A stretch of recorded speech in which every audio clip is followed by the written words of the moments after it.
Manoj Vajpayee starrer governor Bharat के 1991 के आर्थिक संकट और कंगाली से बचने के लिए पर्दे के पीछे लिए गए बड़े फैसलों की एक दिलचस्प और रोंगटे खड़े कर देने वाली कहानी है।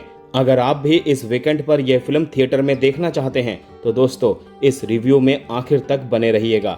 पैसा कमाना, गिनना और उसे खर्च करना, ये तीन ऐसी चीजें हैं जो दुनिया में हर किसी को पसंद है, लेकिन इस पैसे के पीछे का जो मैथ है, जो साइंस है और जो इकोनॉमिक्स है, वो कॉमर्स वालों को छोड़कर बाकी किसी के पल्ले नहीं पड़ती। अब जरा सोचिए, एक सूखे, उबाऊ और भारी भरकम विषय को उठाकर अगर कोई 2 घंटे से ज्यादा की फिल्म बना दे तो वो अपने आप में किसी बड़े चैलेंज से कम नहीं है। लेकिन निर्देशक चिन्मय डी मांडलेकर और एक्टिंग के उस्ताद मनोज वाजपेयी ने इस चुनौती को न सिर्फ स्वीकार किया बल्कि बकायदा पूरी ईमानदारी के साथ पर्दे पर निभाया भी है। और फिल्म का नाम है गवर्नर। यह फिल्म हमें भारत के आर्थिक इतिहास के एक ऐसे काले और डरावने पन्ने पर ले जाती है जिसके बारे में हमारी आज की पीढ़ी को शायद ही कुछ पता हो। हम आम लोग अक्सर इस बात से बेखबर होते हैं कि देश चलाने के पीछे क्या क्या खेल हो रहे होते हैं। फिल्म गवर्नर उसी छिपे हुए सच का एक दिलचस्प और आंखें खोल देने वाला माध्यम है।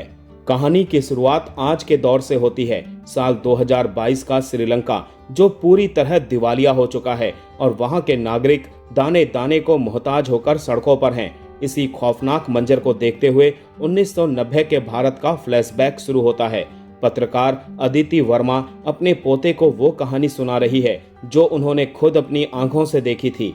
ये कहानी है रिजर्व बैंक ऑफ इंडिया के गवर्नर ए रामनन की, जो असल जिंदगी के तत्कालीन गवर्नर एस वेंकटरमन के किरदारों और घटनाओं से प्रेरित है। साल 1990 में भारत की आर्थिक स्थिति इतनी बदतर हो चुकी थी कि देश के पास अपनी सरकार चलाने और कर्ज चुकाने के लिए सिर्फ 1.2 बिलियन डॉलर बचे थे।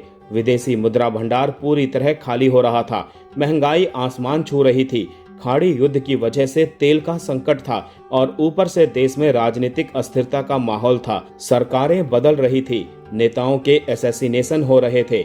ऐसे में देश को कंगाली और बदनामी से बचाने के लिए गवर्नर ए रामनन एक ऐसा फैसला लेते हैं जो जितना साहसिक था उतना ही विवादास्पद भी। अब इस फैसले के बाद क्या क्या पापड़ बेलने पड़े, नेताओं के साथ क्या नेगोशिएशन हुए, यही इस पॉलिटिकल इकोनॉमिक थ्रिलर की मुख्य कहानी है। अक्सर लोगों को लगता है कि बैंक, आरबीआई और देश के बजट पर बनी फिल्म होगी तो सिर के ऊपर से निकल जाएगी या फिर बोर कर देगी। लेकिन गवर्नर की सबसे बड़ी खूबी यही है कि आपको एक पल के लिए भी ये बोर नहीं होने देती। डायरेक्टर ने इसे डॉक्यूमेंट्री या बॉलीवुडिया रोना धोना बनाने के बजाय एक रेस अगेंस्ट टाइम थ्रिलर की तरह पेश किया है। फिल्म में इतिहास के कितने फैक्ट सही हैं और कितने ड्रामे के लिए बदले गए हैं, इस बहस में पड़े बिना अगर हम इसे एक सिनेमा की तरह देखें तो ये एक बेहद दिलचस्प फिल्म है।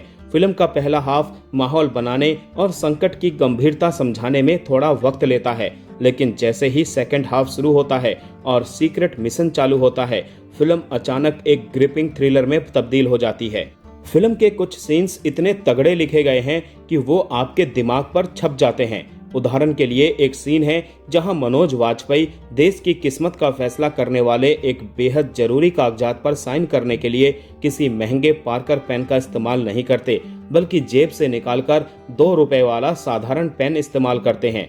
ये एक सीन बिना किसी लंबे डायलॉग के उस किरदार की सादगी, ईमानदारी और उसकी जड़ों को बयां कर देता है। राइटिंग की बात करें तो किरदारों पर थोड़ा और काम हो सकता था, लेकिन फिर भी चिन्मय मंडलेकर ने इस फिल्म के साथ देश के इतिहास के एक दबे हुए पक्ष को पूरी ईमानदारी के साथ हमारे सामने पेश करने की कोशिश की है। अब आते हैं उस डिपार्टमेंट पर जिसके दम पर यह फिल्म टिकी है, यानी एक्टर्स की एक्टिंग। मनोज वाजपेयी इस देश के उन गिने चुने एक्टर्स में से हैं जो अगर स्क्रीन पर सिर्फ चुपचाप बैठ भी जाएं तो अपनी आंखों से पूरी कहानी कह देते हैं। गवर्नर के रूप में उन्होंने एक बार फिर मास्टर क्लास परफॉर्मेंस दी है। उन्होंने इस रोल को लाउड या फिल्मी नहीं बनने दिया।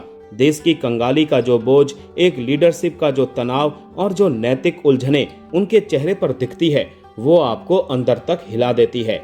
अदा शर्मा ने एक जिद्दी पत्रकार अदिति वर्मा के किरदार में अच्छा काम किया है। उनका किरदार दिखाता है कि कैसे 90 के दशक में पत्रकार एक एक्सक्लूसिव खबर के लिए किस हद तक भागदौड़ करते थे। वहीं लंबे समय बाद पर्दे पर दिखी मधु का सपोर्टिंग रोल छोटा लेकिन बेहद प्रभावी है। बाकी की पूरी सपोर्टिंग कास्ट ने भी अपने किरदारों को बखूबी निभाया है। तो कुल मिलाकर गवर्नर एक बेहद जरूरी, ईमानदार और आंखें खोल देने वाली फिल्म है। ये उन लोगों की कहानी है जो बिना किसी शोर शराबे के, बिना लाइमलाइट में आए, पर्दे के पीछे रहकर देश की तकदीर बदल देते हैं। यह फिल्म हमें याद दिलाती है कि देश सिर्फ सरहदों पर बंदूक तानकर ही नहीं बचाया जाता। कभी कभी देश की लाज बचाने के लिए दफ्तरों में बैठकर दिमाग और कलम की ताकत का इस्तेमाल भी करना पड़ता है।